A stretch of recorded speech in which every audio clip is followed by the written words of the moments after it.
Hi மக்களே, அனைவருக்கும் காலை வணக்கம். எல்லோரும் எப்படி இருக்கீங்க? நானும் நல்லா இருக்கேன். 2வது நாள் ஸ்டெப் ஸ்டார்ட் பண்ணிடலாங்களா? ஆமாங்க, இன்றைக்கி நம்ம கேரளாவிலேருந்து ரிட்டன் நம்ம வேலூர் தாங்க போகிறோம். வேலூர் போகிற வழியில் மேடமோட ஃப்ரெண்டு வீடு இருக்குது, அங்கேயும் பார்த்துட்டு அப்படியே போகலாங்க.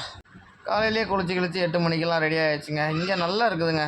நைட் ஆனால் மழை வருது, பகல் ஆனால் வெயில் அடிக்குது. நல்ல கிளைமேட்டுங்க. சரியாக ஒரு 8:30 மணி இருக்கும். இப்போது கிளம்பியாச்சுங்க. இப்போ நம்ம எங்கே போயிட்டுருக்கோன்னு பார்த்தீங்கன்னா, மேடம் ஃப்ரெண்டு வீடு ஒன்று இங்கே இருக்குன்னாங்க. ஸோ அங்கே போய் அப்படியே பார்த்துட்டு போகலாம் அப்படின்னாங்க. அதனால அங்கே போயிட்டுருக்கோம்.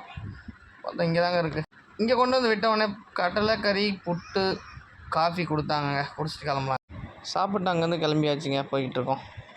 அங்கேருந்து சரியாக ஒரு 3 மணி ஆகிடுச்சிங்க. சரி சாப்பிட்லாம் அப்படின்னு சொல்லிட்டு நான் ஒரு ஹோட்டலுக்கு வந்துவிட்டோம். அங்கே நான் குழிமந்தியும் மட்டன் கிரேவியும் தாங்க ஆர்டர் பண்ணியிருந்தேன். கேரளா ரைஸ் நல்லா இருக்காது அப்படின்றதுனால நான் குழிமந்தியும் மட்டன் கிரேவியும் ஆர்டர் பண்ணி சாப்பிட்டு அங்கேருந்து நம்ம வண்டி எடுத்துட்டோம். அங்கே ஒரு மணி நேரம் ஆயிடுச்சு. ஸோ அப்புறம் அங்கேருந்து முடிச்சுட்டு நேராக அங்கேருந்து கிளம்பி இப்போது வந்துட்டுருக்கோம். இப்போ டைம் சரியாக ஒரு 4:30 மணி இருக்கும். திருச்சூர் பக்கத்தில் வந்தோம். இங்கே பார்த்திங்களா, முன்னாடி ஒரு யானை எடுத்துகிட்டு போயிட்டுருக்காங்க, காட்டு யானை. நாங்கள் பார்க்கும்போது பயங்கரமாக இருந்துச்சு, நல்லா இருந்துச்சுங்க, அருமையாக இருந்துச்சு அந்த யானையை பார்க்கும்போது. இப்போ இங்கேருந்து நேராக திருச்சூர் பக்கத்தில் ஒரு 4:45 இருக்குங்க.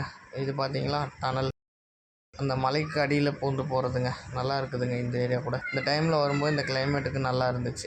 அங்கேருந்து எங்கேயுமே வண்டி நிற்க வைக்கலிங்க, நான் ஸ்டாப்பாக அங்கேருந்து கிளம்பி வந்துட்டோம். டைம் சரியாக ஒரு 6:30 இருக்கும். அந்த டைமில் நம்ம இங்கே பார்த்திங்கன்னா லூலு மாலுங்க, பாலக்காடு பக்கத்தில்.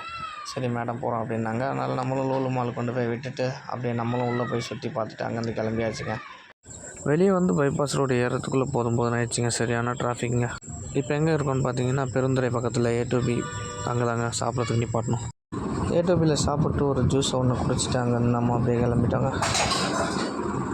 மறக்காமல் இந்த வீடியோ பார்க்குறவங்க லைக் அண்ட் ஷேர், சப்ஸ்கிரைப் பண்ணிவிடுங்க. முடிஞ்ச வரைக்கும் உங்கள் ஃப்ரெண்ட்ஸ் அண்ட் ஃபேமிலிக்கு கொஞ்சம் அனுப்பிச்சி விட்டு, டிரைவர் தேவைப்பட்டால் கண்டிப்பாக கால் பண்ணுங்கள். உங்களால் எனக்கும் ஒரு வேலை கிடைக்க ஒரு நல் வாய்ப்பாக இருக்கும். முடிஞ்ச வரைக்கும் ஷேர் பண்ணி லைக் பண்ணுங்கள், சப்போர்ட் பண்ணுங்கள். இப்போ எங்கே இருக்கோன்னு பார்த்தீங்கன்னா, கிருஷ்ணகிரி பைபாஸ் தாங்க இருக்கும். கிருஷ்ணகிரி பைபாஸ்லேருந்து சுத்தமாக நான் ஸ்டாப்புங்க, எங்கேயுமே வண்டி நிற்க வைக்கல. கிட்டத்தட்ட இந்த ட்ரிப்பில் ஒரு 300 கிலோமீட்டர் நான் ஸ்டாப்பாக எங்கேயுமே நிற்க வைக்காமல் வண்டி ஓட்டினேங்க. கண்டினியூவாக 300 கிலோமீட்டர் நான் ஸ்டாப்பாக நிற்க வைக்காமல் வண்டி ஓட்டினேன். இப்போ பாயிண்ட்டுக்கு வந்துவிட்டோம், கஸ்டமரோட வீட்டுக்கு வந்துவிட்டோம், காட்பாடியில். ஸோ அவங்கள ட்ராப் பண்ணிவிட்டு நம்மளும் முடிச்சுட்டு கிளம்பலாங்க வீட்டுக்கு. முடிஞ்ச வரைக்கும் லைக் பண்ணுங்கள், ஷேர் பண்ணுங்கள், கமெண்ட் பண்ணுங்கள், சப்போர்ட் பண்ணுங்கள். தேங்க்யூ.